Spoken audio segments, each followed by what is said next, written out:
The House panel swiftly approved the 2024 proposed budget of the Office of the Vice President, totaling 2.38 billion pesos without scrutiny.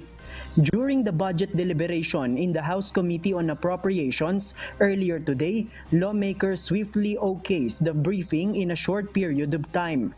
Ilocos Norte 1st District Representative Sandro Marcos called for the early termination of the budget hearing with parliamentary courtesy extended to Vice President Sara Duterte. In line with the long-standing tradition of giving the Office of the Vice President parliamentary courtesy, I move to terminate the budget of the Office of the Vice President. However, the Makabayan Bloc condemned the fast approval of the OVP's budget at the committee level. Tayo po sa Kongreso para bang we are shielding this office from responding to questions kahit nandito naman po ang mga kinatawan ng ating Office of the Vice President.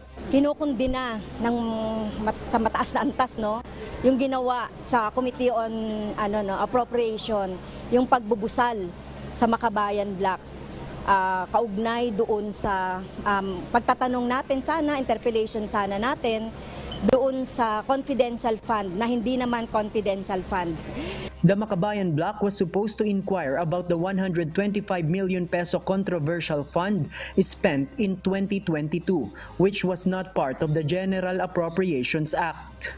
Meron po tayong dokumento, galing po ito mismo sa website ng Office of the Vice President.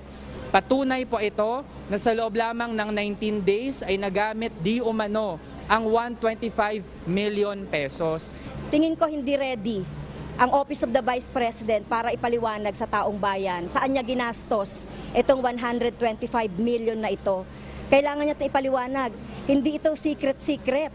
In an earlier statement, the OVP stated that they efficiently utilized the fund and the liquidation and accomplishment reports had been sent to the oversight agencies.